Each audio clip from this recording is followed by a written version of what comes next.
Solo leveling season 2 episode number 4 നമുക്ക് വേഗം പോകാം. ഞാൻ Sam and welcome to Sam cook talks. Last എപ്പിസോഡിൽ നമ്മൾ കണ്ടു ജിനോ ഐസ് എൽസിന്റെ ലീഡറിനെ കീഴ്പ്പെടുത്തി ഡഞ്ചൻ ക്ലിയർ ചെയ്യുന്നു. ഇതിനുശേഷം കൂടെയുള്ളവരും ജിനോയും തിരിച്ചു പോകാൻ ഒരുങ്ങുന്നു. ഡഞ്ചനെ ഓർത്ത് ഇതേ സമയം മിസ്റ്റർ ഹാൻ ബേക്ക് യുൻഹയോട് സംസാരിക്കുന്നു. മിസ്റ്റർ ഹാൻ പറയുന്നു, രാവിലെ 3 ആവുന്നു സർ. ഇപ്പോൾ ഒരാഴ്ച ഗേറ്റിൽ കഴിഞ്ഞാണ്. സാർ ഇന്ന് രാത്രിയിലത്തേക്കൊന്ന് റെസ്റ്റ് എടുക്ക്, ഞങ്ങളവിടെ ശ്രദ്ധിച്ചോളാം. ബേക്ക് പറയുന്നു, ഞാനെങ്ങനെ വീട്ടിലോട്ട് പോകുന്നത്? എൻ്റെ ഗിൽഡ് മെമ്പേഴ്സെല്ലാം ഇതുപോലൊരു സാഹചര്യത്തിൽ ഇരിക്കുമ്പോൾ നേരം എന്തായാലും വെളുക്കട്ടെ. ബേക്ക് ഇത് പറഞ്ഞുകൊണ്ടിരിക്കുമ്പോൾ തന്നെ അവരുടെ മുന്നിലുള്ള ഗേറ്റ് തുറക്കുന്നു. നമുക്ക് കാണാൻ കഴിയുന്നത് കുറച്ച് ഹണ്ടേഴ്സ് ഗേറ്റിൽ നിന്നും തിരിച്ചു വരുന്നു. പുറത്തു നിന്നവർ ഇത് കണ്ട് സന്തോഷിക്കുന്നു. ബേക്ക് ആലോചിക്കുന്നു, കിംചുൾ അപ്പോൾ ഡഞ്ചൻ ക്ലിയർ ചെയ്തോ? ഗേറ്റിൽ നിന്നും വരുന്ന ഹണ്ടേഴ്സിനെ കണ്ട് എല്ലാവരും ഷോക്ക് ആകുന്നു. ഇതേ സമയം സങ് ജിനുവയെ കണ്ട് മിസ്റ്റർ ഹാൻ സന്തോഷിക്കുന്നു. കിംചുളിന് എന്ത് പറ്റി? നിങ്ങൾ 4 പേരേ ഉള്ളോ? പുറത്തു നിന്നവർ ചോദിക്കുന്നു. ജീവനോടെ തിരിച്ചു വന്നവർ മുഴുവനും ലോ റാങ്കിങ് ഹണ്ടേഴ്സ് ആയതുകൊണ്ട് തന്നെ ബൈക്ക് യുനുഹയ്ക്ക് ഇത് വിശ്വസിക്കാൻ കഴിഞ്ഞില്ല. ബൈക്ക് പറയുന്നു, ഒരു ബി റാങ്ക് മാത്രമേ ജീവനോടെ ഉള്ളൂ, ഒരു എ റാങ്ക് പോലും തിരിച്ചു വന്നില്ലേ? ഗേറ്റിനുള്ളിൽ സത്യത്തിൽ എന്താ സംഭവിച്ചത്? ഇതേ സമയം ജിനുവയും സോങ്ങിയും വീട്ടിൽ പോകാൻ ഒരുങ്ങുകയായിരുന്നു. പക്ഷേ ബേക്ക് ജിനുവയെ തടയുന്നു. ബേക്ക് പറയുന്നു, എനിക്ക് കുറച്ച് നിന്നോട് സംസാരിക്കാനുണ്ട്. ഇതേ സമയം ജിനുവ ബൈക്കിന്റെ കൈ തട്ടി മാറ്റുന്നു. ജിനോ പറയുന്നു, ഞാനിപ്പോൾ ടയർഡാണ്, എന്തെങ്കിലും ഉണ്ടെങ്കിൽ ബാക്കിയുള്ളവരോട് ചോദിക്കും. ഇത് കേട്ട് ബേക്ക് ഞെട്ടുന്നു. ഇതൊരു റിക്വസ്റ്റ് അല്ല എന്നുള്ള രീതിയിൽ ബേക്ക് ജിനോയുടെ തോളിൽ പിടിക്കാൻ ശ്രമിക്കുന്നു. ബേക്ക് പറയുന്നു, എൻ്റെ പേര് ബൈക്ക് യുൻഹോ, ഞാൻ വൈറ്റ് ടൈഗർ ഗിൽഡിൻ്റെ മാസ്റ്ററാണ്. ഇന്ന് ഞങ്ങളുടെ 9 ഗിൽഡ് മെമ്പേഴ്സ് നഷ്ടപ്പെട്ടു. നിന്നോട് അതുകൊണ്ട് കുറച്ച് ചോദ്യങ്ങൾ ചോദിക്കാൻ എനിക്ക് അവകാശമില്ലേ? ജിനോ പറയുന്നു, അതിന് ഞാൻ നിങ്ങളുടെ 3 ഹണ്ടേഴ്സിനെ രക്ഷിച്ചില്ലേ? അപ്പോൾ ഗിൽഡ് മാസ്റ്റർ എന്നോട് നന്ദിയല്ലേ പറയേണ്ടത്? അവർ രണ്ടുപേരും മുഖാമുഖം നോക്കുന്നു. ബേക്ക് ഇത് കേട്ട് തൻ്റെ കൈ മാറ്റുന്നു. ബേക്ക് പറയുന്നു, നീ ശരിയാ പറഞ്ഞത്, ഞാൻ വെറുതെ നിന്റെ മുകളിൽ എൻ്റെ ദേഷ്യം തീർത്തു, എന്നോട് ക്ഷമിക്കണം. ഇതിനുശേഷം ജിനുവയും സോങ്ങിയും കാറിൽ കയറി അവിടെ നിന്ന് പോകുന്നു. ജിനു പോയതിനു ശേഷം ഹിജിനോട് ബേക്ക് സംസാരിക്കുന്നു. ബേക്ക് പറയുന്നു, അവൻ എന്തു പറ്റി? അവനെന്താ ഇങ്ങനെ പെരുമാറുന്നത്? ഹിജിൻ പറയുന്നു, എനിക്കറിയില്ല എന്തു പറ്റിയെന്ന്. ഡഞ്ചൻ ബോസിനെ കീഴ്പ്പെടുത്തിയ ശേഷം 3 പ്രാവശ്യം എന്തോ പറയുന്ന കേട്ടു, അപ്പോൾ മുതൽ ഇങ്ങനെ. മിസ്റ്റർ അഹാൻ ഇത് കേട്ട് ബേക്കിനോട് പറയുന്നു, എന്നോട് ക്ഷമിക്കണം സാർ, അദ്ദേഹം കുറച്ച് ടയർഡാണ്, അല്ലാതെ അയാൾ പ്രശ്നക്കാരനൊന്നുമല്ല. ബേക്ക് പറയുന്നു, അതല്ല ഇവിടെ പ്രശ്നം, നീ എന്താ ഇതുവരെ അവനെ റിക്രൂട്ട് ചെയ്യാഞ്ഞത്? ബേക്ക് മനസ്സിലാലോചിക്കുന്നു. എസ് റാങ്കറായ എൻ്റെ മുമ്പിൽ ഇങ്ങനെ പറയാൻ അവൻ്റെ ധൈര്യം. അങ്ങനെ ഒരുത്തന്നെ ടീമിൽ ഒരു കാലോ അല്ലെങ്കിൽ ഒരു കൈയോ കൊടുത്തായാലും കൂടെ നിർത്തണം. ബേക്ക് മിസ്റ്റർ അഹാനോട് പറയുന്നു, എനിക്ക് എങ്ങനെയായാലും അവനെ എൻ്റെ ഗിൽഡിൽ വേണം, എത്ര സപ്പോർട്ട് വേണമെങ്കിലും ഞാൻ തരാം. ഇതിനുശേഷം നമ്മൾ ജിനോയുടെയും സോങ്ങിൻ്റെയും അടുത്തോട്ട് പോകുന്നു. അവർ വീട്ടിലോട്ട് പോവുകയാണ്. ജിനോ ഡഞ്ചനിനുള്ളിൽ സംഭവിച്ചത് മനസ്സിലാലോചിക്കുന്നു. ഫ്ലാഷ് ബാക്ക് പോലെ നമുക്ക് കാണാൻ കഴിയും, ബറൂക്കയുടെ ഷാഡോ എക്സ്ട്രാക്ഷൻ 3 അറ്റംപ്റ്റിലും ജിനോ ഫെയിൽ ആകുന്നു. ജിനോ ആലോചിക്കുന്നു, ചിലപ്പോൾ നമ്മൾ രണ്ടുപേരുടെയും സ്ട്രെങ്ത്തിലെ വ്യത്യാസം കാരണമായിരിക്കും. അറ്റ്ലീസ്റ്റ് എനിക്ക് ഈ ഒരു വെപ്പൺ കിട്ടിയല്ലോ. നമുക്ക് കാണാൻ കഴിയും, ബറൂക്കയുടെ ഡാഗറാണത്. ഈ ഡാഗർ മോശമായിരുന്നില്ല. ഈ എ റാങ്ക് ഡാഗർ കയ്യിലുള്ളവൻ്റെ വെയിറ്റ് കുറയും. അതുപോലെ അറ്റാക്ക് എജിലിറ്റി ബഫും ഉണ്ട്. ഇതിനുശേഷം ജിനോ സോങ്ങിയെ അവളുടെ വീട്ടിൽ വിടുന്നു. സോങ്ങി പറയുന്നു, ഹേ ജിനോ, താങ്ക് യു. ജിനുവെ ദൂരം മിസ്റ്റർ എന്ന് വിളിച്ചുകൊണ്ട് സോങ്ങിയെ ജിനു ശ്രദ്ധിക്കുന്നു. സോങ്ങി പറയുന്നു, നാളെ കാണാം, അടുത്ത പ്രാവശ്യം. നല്ലതുപോലെ ബ്ലഷ് ചെയ്യുന്ന സോങ്ങി ഇത് പറഞ്ഞിട്ട് വേഗം അവളുടെ വീട്ടിലോട്ട് പോകുന്നു. ജിനു ഇതേ സമയം നോക്കുമ്പോൾ 3:50 സമയം. എന്നാൽ പിന്നെ രാവിലെ ജിൻഹുവിൻ്റെ കൂടെ റൈഡിന് പോകാമെന്ന് അവൻ പ്ലാൻ ചെയ്യുന്നു. അങ്ങനെ രാവിലെ ആകുമ്പോൾ നമുക്ക് ജിൻഹുവിനെ അവൻ്റെ വില കൂടിയ തിളങ്ങുന്ന ആർമറൊക്കെ ഇട്ട് ജിനുവയുടെ വീട്ടിൽ നിൽക്കുന്നതായിട്ട് കാണാം. ജിനു ഈ ഔട്ട്ഫിറ്റ് കണ്ട് ചോദിക്കുന്നു, നീ ടാക്സിയിൽ ഇങ്ങനെയാണോ വന്നത്? ഞാൻ നിന്നെ പിക്ക് ചെയ്യാമെന്ന് വിചാരിച്ചതാ. ജിൻഹു ഇത് കേട്ട് പറയുന്നു, വേണ്ട സാർ എന്നെ എപ്പോഴും ഹെൽപ്പ് ചെയ്യുന്നുണ്ട്, സോ ഇന്ന് ഞാൻ നടന്നായാലും വന്നേനെ. അങ്ങനെ അവർ പഴയതുപോലെ ഡഞ്ചൻ റൈഡിന് പോകുന്നു. സോങ്ങിയെ പിക്ക് ചെയ്യണമെന്ന് ജിനു പറയുന്നു. ഇത് കേട്ട് ജിനു ഷോക്ക് ആകുന്നു. ജിനു ആലോചിക്കുന്നു, ഞാൻ എന്തായി കേൾക്കുന്നത്? സാറിന് അവളുടെ പേരും അറിയാം, അതുപോലെ അവളുടെ നമ്പരും അറിയാം. അവരപ്പോൾ റിലേഷൻഷിപ്പിലായോ? അവർ സോങ്ങിയുടെ അപ്പാർട്ട്മെൻറ്റ് എത്തുന്നു. ജിനു പെട്ടെന്ന് ചോദിക്കുന്നു, സാർ ഞാൻ ഈ മുതൽ സോങ്ങിയെ മിസ് എന്ന് വിളിച്ചാൽ മതിയോ? ഇത് കേട്ട് ജിനോ പറയുന്നു, അവൾ ജസ്റ്റ് എൻ്റെ സിസ്റ്ററിൻ്റെ ഫ്രണ്ടാണ്, അല്ലാതെ വേറെ ഒന്നുമില്ല. പിന്നെ നമുക്ക് കാണാൻ കഴിയും, സോങ്ങി ഇവിടെ റെഡിയായി എത്തുന്നു. കാറിൽ കയറുമ്പോൾ തന്നെ അവർ രണ്ടുപേരും സംസാരം തുടങ്ങുന്നു. ജിനോ ഇന്നലെ ഉറങ്ങാൻ പറ്റിയോ എന്ന് ചോദിക്കുന്നു. സോങ്ങി പറ്റിയില്ല എന്ന് പറയുന്നു. ജിനോ രാവിലെ 4 മണിയായപ്പോഴാണ് വീട്ടിലെത്തിയെന്ന് പറയുന്നു. ഇതെല്ലാം കേട്ടുകൊണ്ടിരിക്കുന്ന ജിനോ ഇവിടെ നല്ലതുപോലെ ഷോക്കായി പോകുന്നു. അവൻ ആലോചിക്കുന്നു, ഇവരിന്നലെ രാത്രി കണ്ടായിരുന്നോ? ഉറങ്ങിയില്ലേ? അതുപോലെ ക്ഷീണമുണ്ടെന്നോ? ഞാൻ എന്തൊക്കെയായി കേൾക്കുന്നത്? അതുപോലെ സാറ് 4 മണിക്കാണ് വീട്ടിലെത്തിയെന്ന് പറയുന്നത്, പക്ഷെ സാറിൻ്റെ സിസ്റ്ററിൻ്റെ ഫ്രണ്ടാണെന്ന് പറയുന്നത് ഒന്നും മനസ്സിലാവുന്നില്ലല്ലോ. ഇതെല്ലാം കേട്ട് കഴിഞ്ഞ് ജിനു ഇവിടെ പറയുന്നു, സാർ മിസ് ഹാൻസോങ്ങി അണ്ടർ ഏജ് ആണ് സാർ. ഇത് കേട്ട് ജിനു ഇവിടെ ചോദിക്കുന്നു, നീ എന്താ പറയാൻ ഉദ്ദേശിക്കുന്നത്? ഇത് കേട്ട് ടെൻഷൻ അടിക്കുന്ന ജിനുവിടെ ഒരുപാട് വിയർക്കുന്നു. ജിനു വേഗം പറയുന്നു, ഒന്നുമില്ല സർ, ഒന്നുമില്ല. അവൻ ആലോചിക്കുന്നു, ശരിയാ, എൻ്റെ സ്റ്റാൻഡേർഡ്സ് വെച്ച് ഒരിക്കലും അങ്ങനെ ഒരാളെ ജഡ്ജ് ചെയ്യരുത്. പുള്ളിക്കാരൻ സാധാരണക്കാരനല്ലല്ലോ. ഇതിനുശേഷം ഇതെല്ലാം അവർ വിട്ട് റെയ്ഡിന് പോകുന്നു.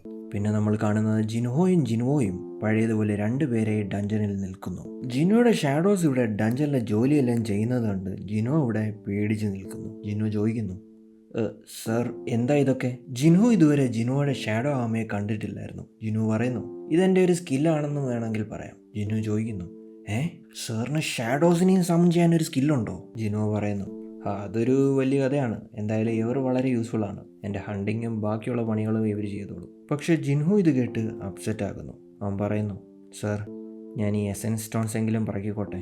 ജിനു ചോദിക്കുന്നു, എന്തിന്, എന്തു പറ്റി? ജിൻഹു പറയുന്നു, സർ ഞാൻ ഫൈറ്റ് ചെയ്യാൻ അത്രയ്ക്ക് ഹെൽപ്പ് ചെയ്യാറില്ലെന്ന് എനിക്കറിയാം. അതുപോലെ എസൻസ് സ്റ്റോൺസ് എടുക്കുന്ന ആ പണി ഇപ്പോൾ എൻ്റെ കയ്യിൽ നിന്ന് പോയി.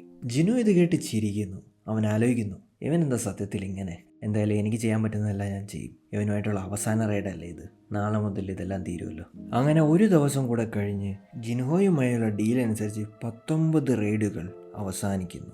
ഇതിനുശേഷം കഥ US-ലോട്ട് പോകുന്നു. അവിടെയുള്ള എ റാങ്ക് ഡഞ്ചനിലെ ഹണ്ടർ ജെയിംസ് തൻ്റെ സ്ട്രൈക്ക് ടീമിനെ മുഴുവനായി അടിച്ചു വീഴ്ത്തിയ ഒരു വ്യക്തിയെ കാണുന്നു. അയാൾ ഒരു ഹ്യൂമനോയിഡ് ബീസ്റ്റ് ആണെന്ന് ജെയിംസ് വിചാരിച്ചു. ജെയിംസ് മനസ്സിലാലോചിക്കുന്നു, ഒരു മാജിക് ബീസ്റ്റിനെ പോലും കാണാഞ്ഞതുകൊണ്ട് എന്തോ പ്രശ്നമുണ്ടെന്ന് എനിക്കറിയായിരുന്നു. പക്ഷേ ഇതുപോലൊരു മോൺസ്റ്റർ ആണെന്ന് ഞാൻ വിചാരിച്ചില്ല. ഈ ആളിൽ നിന്ന് വരുന്ന മാന എ റാങ്ക് ഡഞ്ചനിലേക്കാളും കൂടുതലാണ്. ഇങ്ങനൊരു ബീസ്റ്റിനെ കുറിച്ച് ഞാൻ കേട്ടിട്ട് പോലുമില്ല.